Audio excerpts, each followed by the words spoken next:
Boa tarde a você, que está presente aqui na Igreja Adventista do Sétimo Dia de Carazinho Central, para assistir a nossa palestra, e também a você que nos acompanha através do Facebook.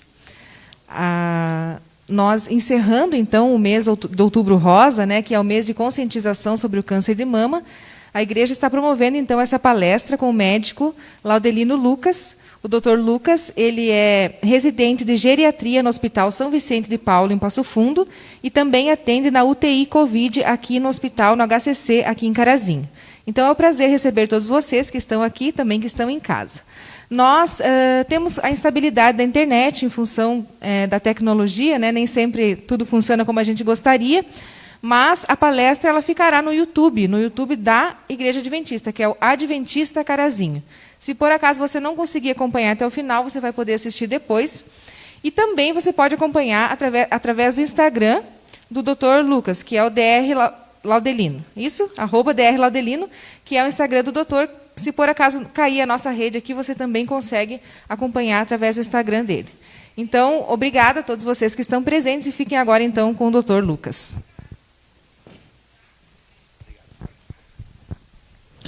Boa tarde, então.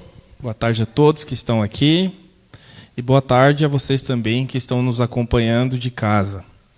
Quero dizer que é um prazer imenso estar aqui nessa tarde com vocês para discutirmos sobre esse tema que é muito importante.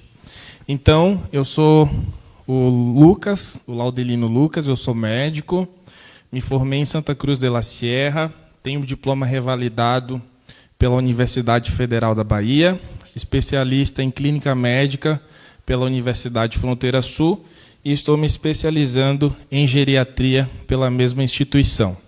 Conosco também está aqui a Amanda, que vai ter sua participação, e ela vai se apresentar, então. Sejam todos muito bem-vindos. Eu sou a Amanda, sou acadêmica do curso de enfermagem e, junto com o Lucas, a gente vai falar um pouco sobre o câncer de mama. Tá. A gente está transmitindo também pelo Facebook Adventistas Carazinho e também pelo meu Facebook pessoal, Laudelino Lucas. Tá bom? Então, vamos iniciar. Isso, quem tiver perguntas, pode mandar, então, pelo Facebook Adventistas Carazinho ou pelo meu Facebook pessoal, Laudelino Lucas. Ou melhor, está Lucas Santos, tá? Então, vamos começar. Hoje a gente vai ter uma conversa informal, a gente vai falando e, à medida que surgir dúvidas, vocês podem ir levantando a mão ou mandando ali pela internet, tá bom? Então, vamos primeiro entender o que é um câncer. É uma doença que se fala muito, mas talvez a maioria das pessoas não tenham a dimensão ou o entendimento do que é um câncer. Ali, à direita, ou melhor, à esquerda de vocês, a gente tem uma representação de uma célula normal. Várias células formam um tecido. E os tecidos e as células eles vão se especializando e formam um órgão. Ali a gente tem um pulmão, mas o mesmo ocorre em todos os órgãos. Então, células e tecidos se especializam para formar pulmão, outros coração, cérebro, e o mesmo ocorre com a mama. Já aqui do outro lado, a gente vê uma célula cheia de agentes cancerígenos. Essa célula está doente, é uma célula cancerosa. E o problema é que essa célula deficiente, doente, ela se multiplica muito rápido. Então, ela infiltra, ela invade tecidos e também invade órgãos. Então, o que é o câncer? O câncer é um termo genérico para mais de 100 doenças que têm em comum justamente isso. Células que são doentes e que se proliferam muito rápido, de forma desordenada, desenfreada, e que não para de se multiplicar a não ser que haja o tratamento. Então, isto é o conceito de câncer. Por que é importante a gente falar sobre câncer de mama. Por que será que existe esse mês guardado para debater esse tema? A gente vai ver a importância disso agora. O câncer de mama é o câncer mais incidente nas mulheres em todo o mundo. Isso chega aí uma estimativa no ano de 2018 para cerca de 24% de todos os cânceres. Isso chega a 2,1 milhões de casos. Isso apenas no ano de 2018. Então, é uma coisa muito incidente, é um tema que a gente precisa falar para que o conhecimento seja difundido e se faça um diagnóstico cada vez mais precoce. Tá? E é a 5ª causa de morte por câncer. Avaliando todos os cânceres, é a 5ª causa de morte. Olha só, por ano pode chegar essa estimativa, que era do ano de 2018, mais de 625 mil óbitos. E, falando, né, das mulheres, é a principal causa de morte. Falando agora a nível nacional, os dados são parecidos, também é o mais incidente nas mulheres de todas as regiões e também é a causa principal de morte por câncer nas mulheres. Para esse ano de 2020, foram estimadas mais de 66 mil casos. Isso daria uma estimativa de que a cada 100 mil mulheres, 50 teriam diagnóstico de câncer de mama. Então, mais uma vez, é um tema bem importante para a gente estar discutindo. Agora, sobre os fatores de risco. Aqui a gente tem muita coisa para conversar, né? Aqui a gente vai observar que tem fatores de risco que a gente não consegue mudar, que são os não modificáveis, mas também tem alguns fatores de risco que nós podemos mudar, que seriam os modificáveis. Ser mulher é um fator de risco. Parece redundante, mas ser mulher é um fator de risco, porque homens também podem ter câncer de mama. 1% de todos os cânceres de mama acometem os homens. Então, homens também têm que participar do Outubro Rosa. Também tem que ter esse cuidado. Idade. A maioria dos casos de câncer ocorre em mulheres a partir de 50 anos. Então, com o passar dos anos, vai aumentando a idade, aumenta o risco do câncer de mama. Agora, esses outros fatores de risco que nós vamos ver à frente estão relacionados ao estrogênio. O estrogênio é um hormônio sexual que ele é muito importante, principalmente para a mulher. O estrogênio é aquele hormônio associado à puberdade, que vai dar as características do corpo feminino. Então, o estrogênio vai fazer com que as mamas aumentem, né, na puberdade, e também o aparecimento dos pelos pubianos. Além disso, o estrogênio, durante toda a vida fértil, que é entre a menarca e a menopausa, que já eu vou explicar o que é, a cada mês ele tem um pico, dias antes da ovulação. Então, o estrogênio está sempre presente na vida da mulher enquanto ela é fértil. Tá? Então, ali, ó, a menarca precoce.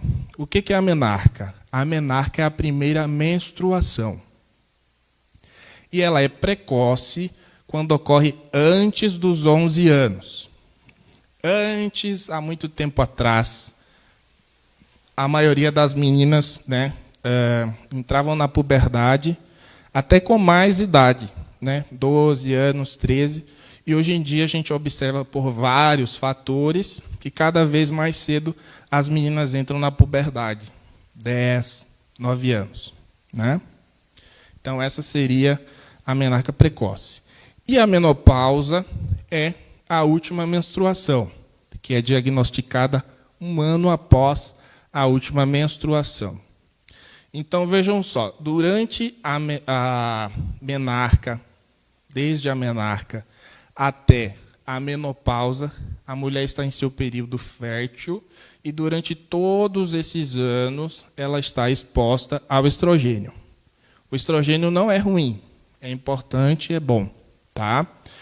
Só que o que acontece? A maioria dos cânceres de mama, eles têm um receptor de estrogênio. Então funciona como, popularmente falando, seria como um alimento para alguns tipos de câncer de mama, tá? Então só para vocês entenderem. A outra situação é a nuliparidade. A nuliparidade é nunca ter estado gestante. Por quê?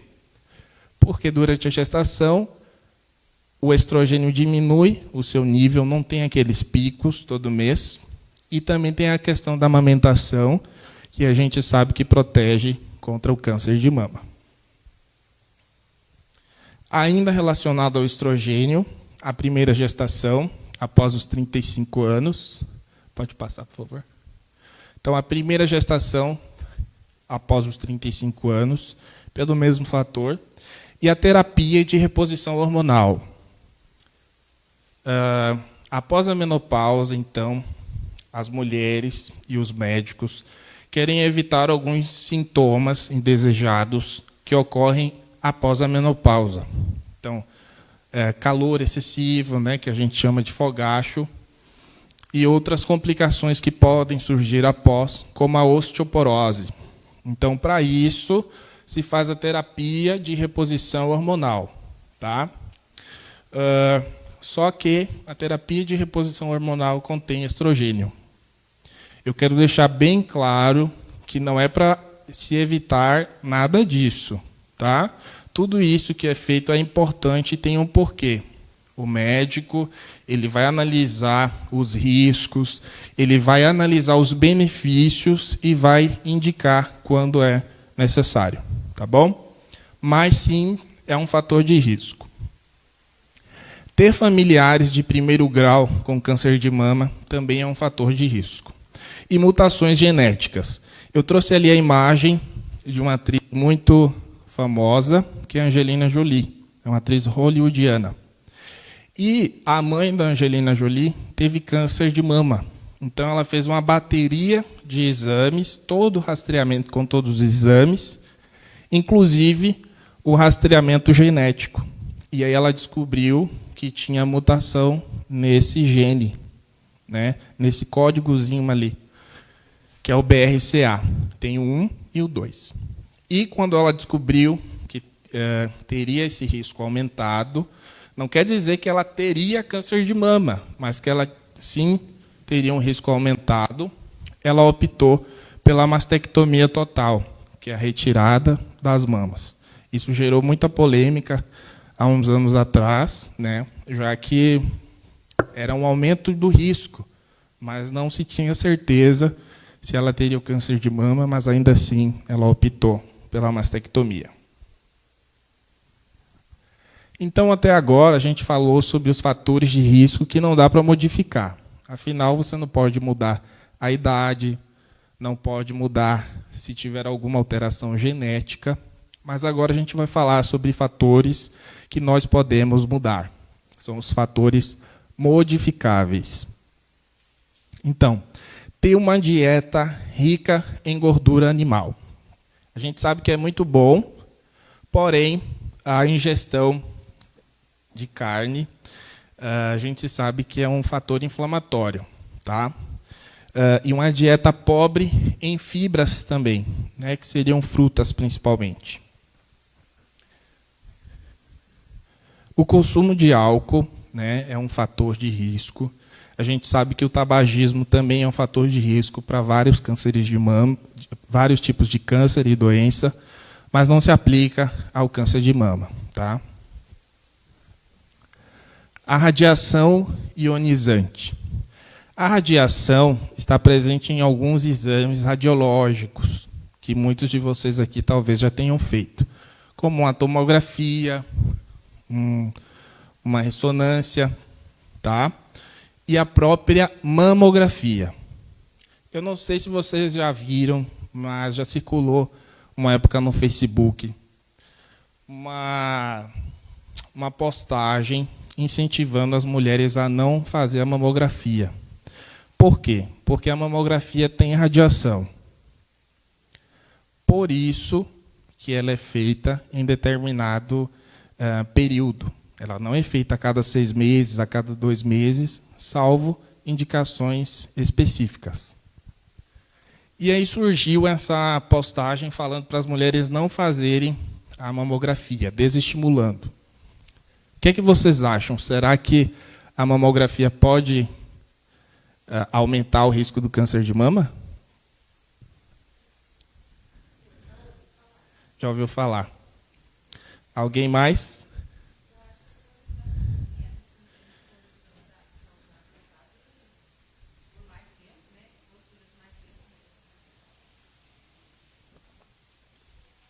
Veja só, a realização de mamografia pode aumentar o risco do câncer de mama. Porém, em mulheres que têm alterações genéticas, como aquela que a Angelina Jolie teve.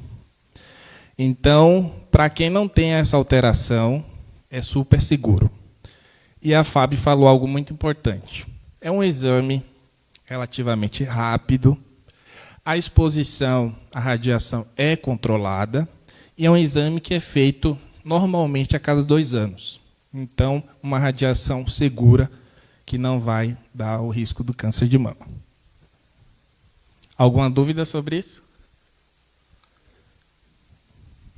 Tá. E agora sobre a obesidade. A obesidade é um fator de risco. E eu vou trazer uma curiosidade para vocês que nem todo mundo sabe. O estrogênio, como eu disse, é um hormônio muito importante. Tanto o estrogênio, todos os hormônios sexuais, né? Estrogênio, progesterona, testosterona, eles têm como matéria-prima o colesterol. Tá? Então, o colesterol ele é saudável, né? Ele tem a sua indicação, tem o seu porquê. Então, o que acontece? Como é uma matéria-prima, quando está em excesso, pode aumentar a produção de estrogênio. Então, quem tem obesidade, principalmente aquela obesidade concentrada no abdômen, tem um maior risco. Tá? Porque a própria gordura, as células de gordura, que nós chamamos de adipócitos, podem produzir estrogênio. Então, a própria pancinha ali, a barriguinha está produzindo o hormônio, que a gente viu que alguns cânceres de mama têm receptores para o estrogênio. E esse que é o problema. Tá? Então, principalmente após a menopausa, temos que controlar o peso. Tá bom? Próximo. Então, alguns fatores que podem ser protetores, coisas que a gente deve adotar, coisas que a gente pode modificar e que vão melhorar a nossa saúde de um modo geral e diminuir o câncer de mama. Manter peso saudável. A gente acabou de entender o porquê. Então, evitar o ganho de peso, principalmente depois de adulto já. Manter o IMC entre 18 e 24. O IMC é um cálculo, uma fórmula muito fácil de fazer, que é o peso, você coloca lá o peso sobre a sua altura ao quadrado. Então, multiplica a sua altura por ela mesma, e aí você vai ter o IMC. Hoje em dia, na internet, você coloca ali e já sai. Então, ali vai dar o resultado da sua índice de massa corporal, e ali vai lhe dizer se você está com o peso ideal, se tem que engordar um pouquinho ou se tem que emagrecer. Tá? Então, ser fisicamente ativo também. Ter ali, por semana, cerca de 150 a 300 minutos de atividade física moderada. E, se for uma atividade mais intensa, pode ser 75 a 150 minutos. Alimentação saudável, então, dá preferência alimentos mais coloridos, mais nutritivos, frutas, grãos integrais. Evitar carnes vermelhas, a gente já falou que a carne ela é pró-inflamatória, tá? E bebidas muito açucaradas, né, refrigerantes, etc. E evitar o consumo de álcool, que a gente viu que é um fator de risco. Pode passar. Mais um.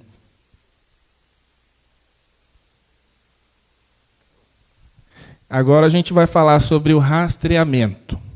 Surgiu alguma dúvida até agora sobre os fatores de risco? As coisas que protegem, as coisas que aumentam o risco de se ter câncer de mama? Não? Então vamos lá. O rastreamento. Esses são umas das estratégias ali para rastrear o câncer de mama. O rastreamento, pessoal, para quem não está habituado com o termo, você rastreia quando não se tem sintomas, certo? Então, por exemplo, o Ministério da Saúde sempre está publicando, principalmente no outubro, fazer o rastreamento. Você vai rastrear, você não tem nenhuma alteração, tá? Então, essas ali são manobras, exames utilizados para rastrear em mulheres que não têm nenhum sintoma. E ações diagnósticas são empregadas, então, quando tem algum sintoma, alguma alteração na mama. Isso a gente vai ver mais à frente. Pode passar. E aí, as ações diagnósticas, de diagnóstico precoce, estratégias de conscientização, que é isso que a Igreja Adventista do Sétimo Dia, aqui em Carazinho, está promovendo agora, né? Conscientizar você que nos assiste em casa e vocês que estão aqui sobre essa doença, tá? Pode passar. Mais um. Então, primeiro eu vou falar sobre as mulheres de baixo risco. Logo vocês vão ver quem se encaixa em alto risco. Mas nas mulheres que têm baixo risco de ter câncer de mama, a partir dos 40 até os 49 anos, basta ser realizado o exame clínico das mamas todo ano. O exame clínico das mamas é realizado por um profissional médico ou enfermeiro treinado, tá, para realizar. Então, todo ano, a mulher dos 40 aos 49 anos, quem aqui está nessa faixa de idade?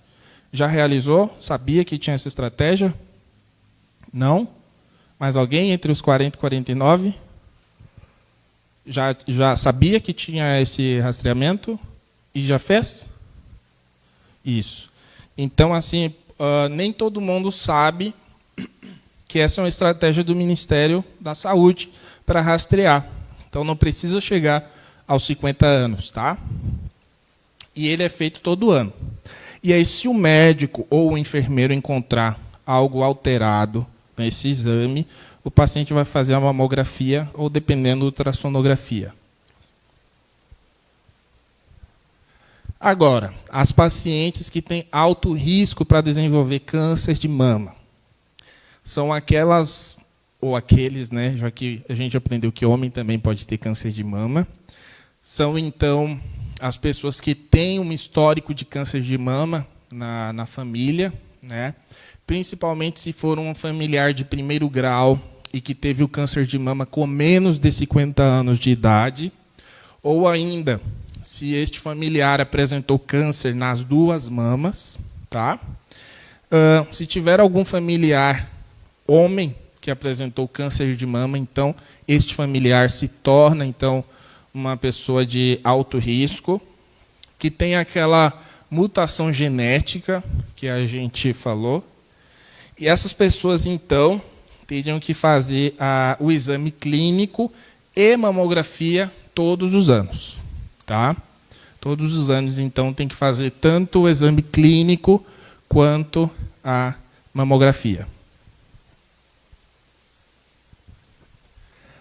Essa tabela eu extraí de um documento do Ministério da Saúde e é sobre a mamografia. Tá? Então, quem aqui já fez mamografia? Pronto, todas as mulheres que estão na idade adequada já fizeram mamografia aqui na igreja. Então, veja só.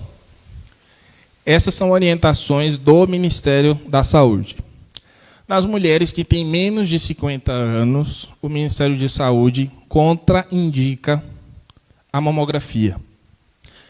E aí, por exemplo, eu já trabalhei em posto de saúde. Aí pode chegar, né, uma paciente com menos de 50 anos e quer fazer a mamografia. A gente viu que a mamografia tem, sim, radiação.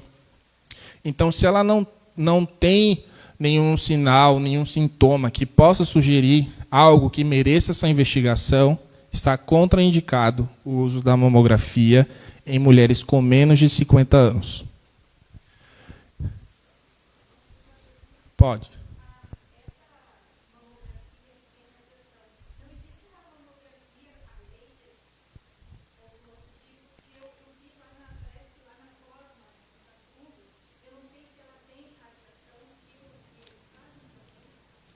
Bom, olha, todas as mamografias que eu conheço... Bom, eu não sou oncologista, mas até onde eu tenho conhecimento, todas as mamografias têm radiação.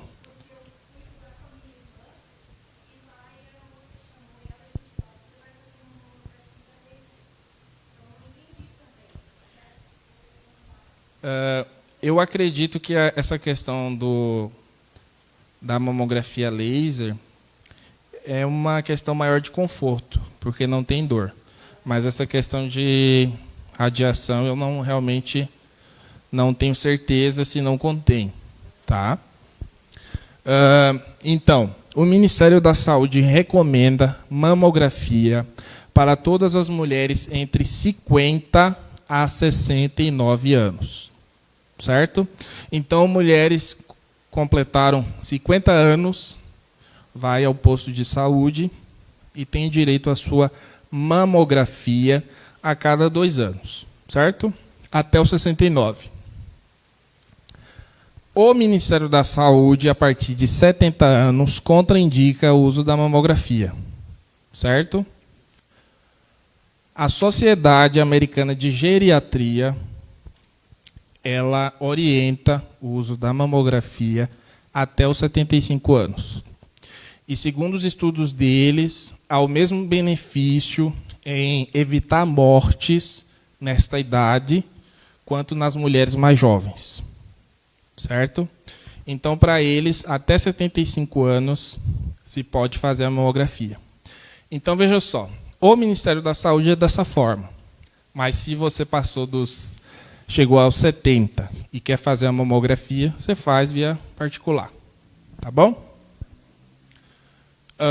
E a partir dos 75 anos, o que é que, por exemplo, essa Sociedade Americana de Geriatria, o que é que ela indica? A partir dos 75 anos, o médico tem que individualizar. Então, tem que ver as doenças que esse paciente tem, se ele vai ter condições de passar por um tratamento. Porque, se não tiver condições de tratamento, para que se fazer diagnóstico? Vocês concordam? Entende isso? E, por exemplo, tem uma expectativa de vida de menos de 4 anos. Também não teria indicação de se fazer rastreio. Tá bom? Lembra que rastreio é para quem não tem sintoma. Quem tem sintoma é outra história. Tá bom? Vamos passar.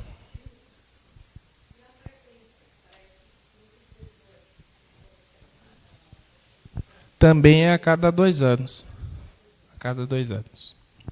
A partir de 70, quem quiser fazer também seria a cada 2 anos. O autoexame, então, eu vou passar a palavra à Amanda, que vai colaborar conosco. Bom, eu, como acadêmica de enfermagem, eu vim falar um pouquinho com vocês sobre o autoexame. Quem aqui já realizou o autoexame? Uau, parabéns. O autoexame, então, ele é uma estratégia de conscientização e ele visa a importância do diagnóstico precoce. Com o diagnóstico precoce, as chances de cura e de um tratamento mais eficaz aumentam significativamente. Então, o autoexame ele é feito após 7 dias do início da menstruação, porque durante o período menstrual a mulher pode ficar com os seios mais sensíveis e inchados. E após a menopausa, a mulher deverá escolher o melhor dia do mês para realizá-lo. Pode passar. Então, na frente do espelho, você irá observar as suas mamas. Vale ressaltar que tanto homem quanto mulher deve conhecer o seu corpo. O corpo humano ele emite sinais de alerta quando algo não está bem. Então, nessas 3 posições, com os braços abaixados, com as mãos atrás da nuca e com as mãos na cintura, fazendo a elevação do ombro, você irá observar possíveis alterações visíveis na mama, como uma vermelhidão, alguma mancha diferente ou uma mama assimétrica da outra. Então, após verificar as suas mamas na frente do espelho, você poderá realizar a palpação do jeito que você se sentir mais confortável, no banho, deitada ou no cotidiano. Então, coloque um dos braços, geralmente você começa com o braço direito, coloque a mão atrás da cabeça e palpe os seus seios com a mão esquerda. E após, faça isso na outra mama. Então, você vai fazer movimentos da palpação no sentido horário e anti-horário. Fazendo isso, você irá detectar se há algum nódulo palpável. E, na mesma posição, você irá apertar o mamilo para ver se sai algum líquido, alguma secreção. Vale ressaltar também que, às vezes, um líquido pode sair de maneira espontânea. Então, esses são os sinais e sintomas mais comuns de um câncer de mama. O nódulo, então, o caroço, que é a principal manifestação da doença. Geralmente, ele é duro e é muito importante você identificar se ele diminui de tamanho ou se, durante o período menstrual, há o aparecimento de um nódulo e, após o período, esse nódulo desaparece. Isso pode ocorrer em relação a algumas alterações hormonais desse período. A secreção, então, como eu disse, que é a saída de líquidos anormais das mamas, pode ser essa saída espontânea ou quando você aperta.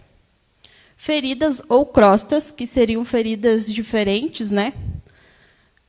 Essas feridas, geralmente, elas aparecem perto do mamilo. E uma assimetria entre as duas mamas, quando uma mama está alterada, está maior que a outra. Também é muito importante você saber que tem mulheres que é muito comum ter uma mama diferente da outra, assimétrica. E essa assimetria quer dizer que uma mama está mais edemaciada, mais inchada que a outra.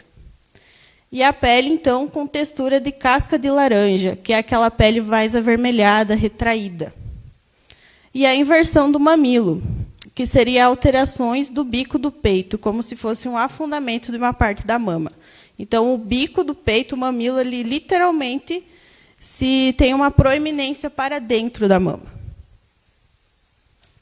Então, é isso. Mulheres, continuem fazendo o autoexame e se cuidem. Sobre o autoexame, surgiu alguma dúvida? Não? Tá bem. Então, o exame clínico a gente já falou um pouco. É quando o médico ou o enfermeiro treinados, tem que ser treinado para isso, tá? Examina a mama da mulher, certo? Então, pode ser utilizado como um método diagnóstico. Nós falamos, então, que diagnóstico é quando se tem alterações, tá? Ou pode ser utilizado, então, como rastreamento naquelas mulheres entre 40 a 49 anos. Próximo. A ultrassonografia. Mamografia, todas que estavam na idade ali fizeram. E ultrassonografia na mama, alguém aqui já fez? Um número razoável, né? Já fizeram mamografia. Bom, a ultrassonografia, junto com a mamografia, é o que a gente chama assim na medicina padrão ouro, que é o melhor exame para detectar determinada doença, tá bom? Então, se houver alguma... Ele é um método diagnóstico, então é para quem tem sintoma. Vocês que fizeram a ultrassonografia, provavelmente o médico ficou em dúvida em alguma situação ou precisou realizar o exame para investigar melhor, tá? O que acontece também, pode passar, é que nas mulheres mais jovens a mama é muito densa, tá? E a mamografia não consegue avaliar muito bem e aí precisa fazer a ultrassom. Então, as mulheres mais jovens, ultrassonografia. E, além disso, serve para afastar outros diagnósticos, né? Como abscesso, avaliar algum implante na mama, implante de câncer daquelas células que nós vimos, tá? E também, como eu falei, nas mulheres mais jovens, que têm a mama mais densa, e algo muito importante que a ultrassonografia é utilizada é para guiar numa punção. Então, pode ter acontecido alguém aqui, de uma mulher que encontrou um nódulo no autoexame, foi ao posto de saúde, o médico examinou, viu que realmente tinha algo suspeito, e aí pode ter partido direto para a punção, que a gente chama de PAF, e aí utiliza a ultrassonografia. Pois não? Tá. Esse é um achado que pode aparecer na ultrassonografia. Não só na questão de mama, mas, por exemplo, um raio-x. Você pode fazer um raio-x de tórax por qualquer motivo, ou né, a ultrassom de mama, e encontrar lá calcificado. A gente vai ver que tem várias características que chamam a atenção para doenças malignas e outras que o médico respira fundo porque sabe que é algo benigno. Então, as lesões calcificadas ou algo parecido é característica benigna. Quer dizer o quê? Vamos dizer que foi uma cicatriz de algo que aconteceu, desde um trauma a alguma infecção, enfim. Então, é algo bem tranquilo. Esse slide é muito importante, junto com o do autoexame, tá? Então, lesões que chamam a atenção, que acendem um alerta vermelho. Não quero que ninguém fique super assustada ou em pânico ao encontrar algo do tipo, mas que sim, acenda um alerta vermelho e procure o médico. Então, características que sugerem uma lesão maligna. Um caroço, um nódulo rígido. Pessoal, caroço ou nódulo, ele tem 3 dimensões. Então, você consegue sentir ele todo, a bolinha todinha ali, entendeu? Não sei se eu me fiz entender. Acho que sim, né? Você consegue palpar ele nas 3 dimensões. Pronto, isso é um nódulo, tá? Rígido, então ele tem a consistência dura. A gente chama até de pétrea, de pedra, tá? Então, essa é uma característica não boa, vamos dizer assim. Um nódulo, um caroço duro igual a uma pedra. Imóvel. Então, você vai, realiza o autoexame, identificou um nódulo e examinou. Então, você examina, né, e tenta mover esse nódulo. Se esse nódulo é móvel, ótimo. Mas se ele é preso, aderido ao plano mais profundo, é algo ruim. Tá? Se é um nódulo único, também não é muito bom. Então, é preferível ter mais nódulos. Tá? E que tenha bordas irregulares também é ruim. Certo? Se ele é mais arredondado, é bom. Vale lembrar, acho que a Amanda falou, mas para salientar mais uma vez, que durante o período menstrual, ali no ciclo menstrual, as mulheres podem apresentar nódulos. E esses nódulos eles desaparecem quando termina o ciclo menstrual. Tá? E um nódulo assim, ele não desaparece. Próximo. Então, agora nós vamos... Não sei se tem alguma dúvida até agora. Não? Então, eu trouxe algumas perguntas que podem ser perguntas de vocês que estão aqui, ou de você que está em casa. A pessoa que colocou silicone pode fazer mamografia? Né? Acho que talvez a gente nunca parou para pensar nisso. Né? Então, veja só. Pode passar. Então, quem tem prótese de mama pode fazer. Só que é muito mais complicado. Hoje em dia, os cirurgiões plásticos estão preferindo colocar a prótese da mama atrás do músculo. Isso é muito melhor. Fica mais fácil. Tá? E para a mulher também é mais saudável, é mais seguro, vamos dizer assim. Tá? Então, pode passar outro. Então, quando essas mulheres, mesmo dessa forma, colocada a prótese atrás do músculo, tem que fazer umas manobras. E aí, qual que é o problema? Essas manobras têm que ser guiadas por mamografia, por radiografia. Então, significa mais radiação. Tá? Mas é possível fazer sim. Próxima pergunta. Anticoncepcional aumenta o risco do câncer de mama? O que é que vocês acham? A pílula? Acho que sim. Alguém tem outra opinião? Acha que não? Tá. Dependendo da idade. Vamos ver a resposta, então? Um estudo publicado na New England, que é uma revista, um jornal muito conceituado, revela que sim. Lembra que a gente falou que o hormônio é uma chave muito importante? E o anticoncepcional contém hormônio, estrogênio. Então, sim, anticoncepcional, principalmente a pílula, mas todo que tiver estrogênio, aumenta, né? Inclusive o DIU. Nós temos 2 tipos de DIU, um que tem hormônio e outro que é o de cobre que não tem hormônio. Esse não aumenta o risco, mas o que tem hormônio sim, tá? E veja só, esse risco ele é proporcional ao tempo de uso, tanto para as mulheres que estão usando quanto para as que usaram no passado. Por exemplo, quem usou no passado e agora não usa, mas utilizou por muito tempo, também tem um risco aumentado. Próximo. O que é que vocês acham? A pergunta é, nossa, vocês acham que sim? Fiquei surpreso com a convicção. Essa é minha mãe, pessoal. Será que o açúcar alimenta o câncer? Alguns estão dizendo que sim.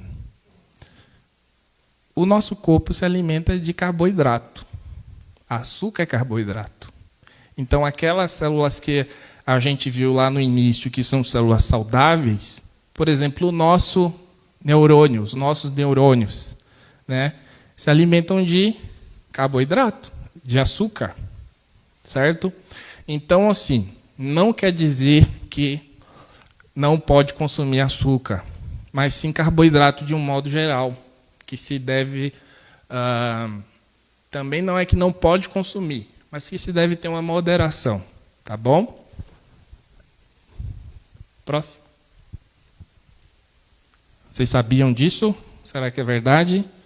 Será que o SUS dá direito à cirurgia de reparação para aquelas mulheres que tiveram que fazer a mastectomia, que é quando retira toda a mama? Sim, o SUS é maravilhoso, né? O SUS é uma bênção verdadeiramente. Se a gente fosse comparar, ou melhor, pesquisar ali quanto seria uma cirurgia de reparação, é muito caro.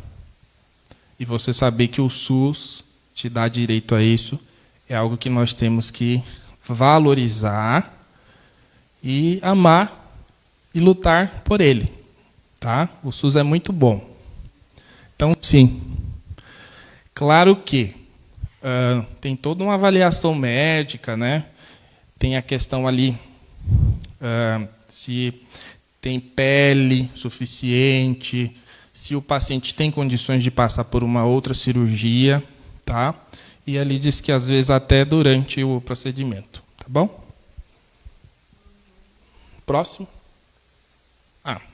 Então, ali são as nossas referências, ia falar bíblicas, bibliográficas, tá? Então, nós utilizamos fontes o INCA, o Up to Date e o Câncer de Mama Brasil e também o Ministério, a caderneta do Ministério de Saúde. Tá bom? Então, agora nós vamos às perguntas. Se vocês tiverem perguntas, eu sei que o pessoal de casa já fez. Vamos passar, então, para a Fábio. Temos, então, algumas perguntas aqui da nossa plateia e também que chegaram pela rede social. A primeira pergunta a pessoa que perguntou disse assim: eu, jovem, tive um nódulo e operei. Ele era benigno. Hoje, eu já passei da menopausa. Corro o risco de ter novamente? Não, o nódulo benigno, o nome já diz, né? Não tem nenhuma relação com o câncer, né? Por que essa pessoa operou, talvez? Pelo tamanho, né? Ou até mesmo para fazer uma biópsia. É uma mini cirurgia, não é? A pessoa vai e retira aquele nódulo ou nódulos, vai para a biópsia. Então, de acordo com o tamanho, com a característica, o médico pode... Também importante, doutor Lucas, existe relação entre o estado emocional e a ocorrência do câncer de mama? Olha, existem vários estudos que apontam, sim, que... Veja só, a medicina, como várias áreas, tem vários pontos de vista, ok? E um dos pontos de vista é que, sim, as doenças, ou melhor, os sentimentos e as doenças que hoje se fala tanto, psicossomáticas, que iniciaram na nossa mente e o corpo pagou o preço ou o corpo manifestou em forma de doença. Então, existe, sim, essa visão também dentro da medicina que sim, né, as doenças psicossomáticas.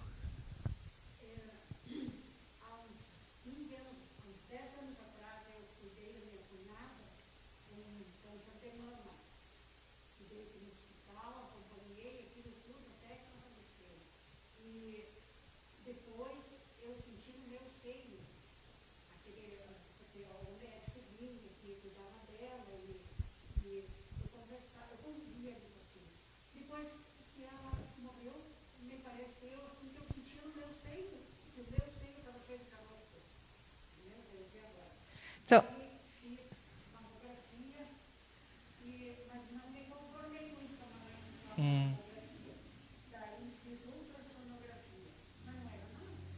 então, só para o pessoal de casa, né, entender, saber, porque eles não escutam aqui a pergunta, né?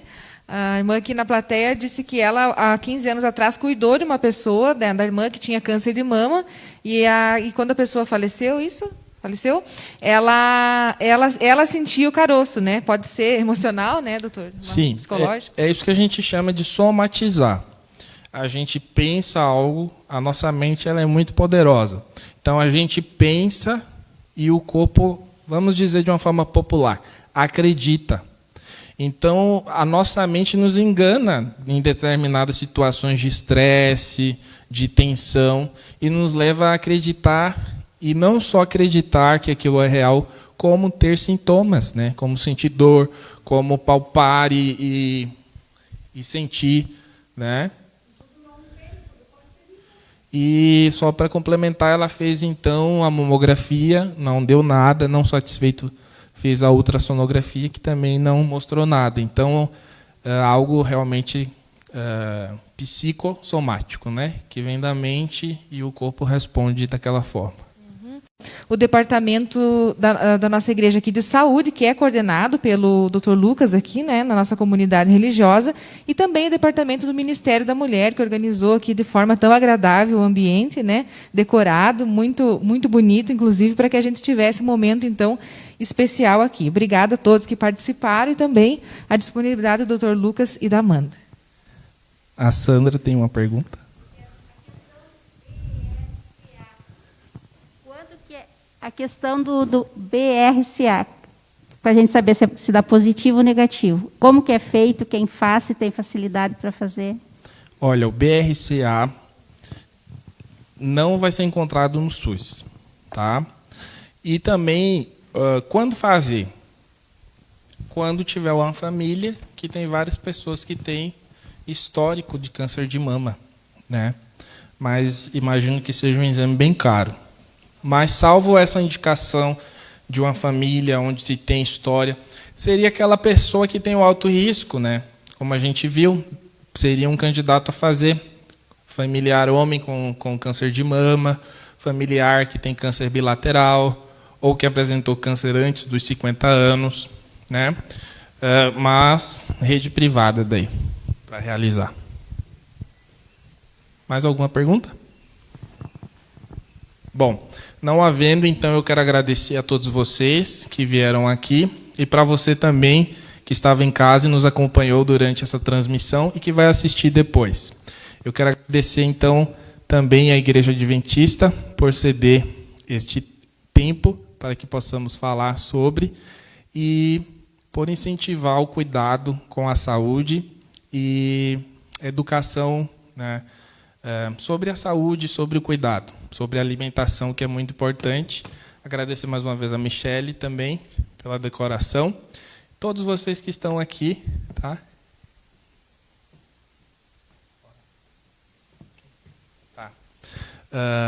E você também de casa que nos acompanhou. Nosso pastor Jonas pode vir aqui, por favor. Enquanto ele vem, eu já conversei com ele, com a Fábio. Novembro Azul está chegando aí e a gente também vai ter o nosso momento para falar com os homens, né? Que é um tema muito importante sobre o câncer de próstata. Tá bom? Muito obrigado a todos, então. Vamos pedir ao pastor Jonas que faça uma oração, então, para o encerramento. Vamos orar. Bondoso Pai, nós queremos agradecer ao Senhor por ter deixado nessa terra, Senhor, pessoas estudiosas em determinados assuntos e que nos ajudam a compreender certas dificuldades, propondo também soluções para elas. Obrigado pela vida do Lucas, pela vida da Amanda, pela disposição deles em ajudar não somente a igreja de Carazinho, mas todos os que estão acompanhando, não somente presencial, mas de forma online também, que possamos realmente fazer uso das informações que foram aqui colocadas, praticando-as, Senhor, em nossa vida e cuidando dessa forma do nosso corpo, que é o templo do Espírito Santo. Obrigado por tudo que o Senhor tem feito em nossa vida. Continue, Senhor, a nos abençoar e a cuidar de cada um de nós. No santo nome de Jesus é o que te pedimos, agradecidos. Amém. Amém.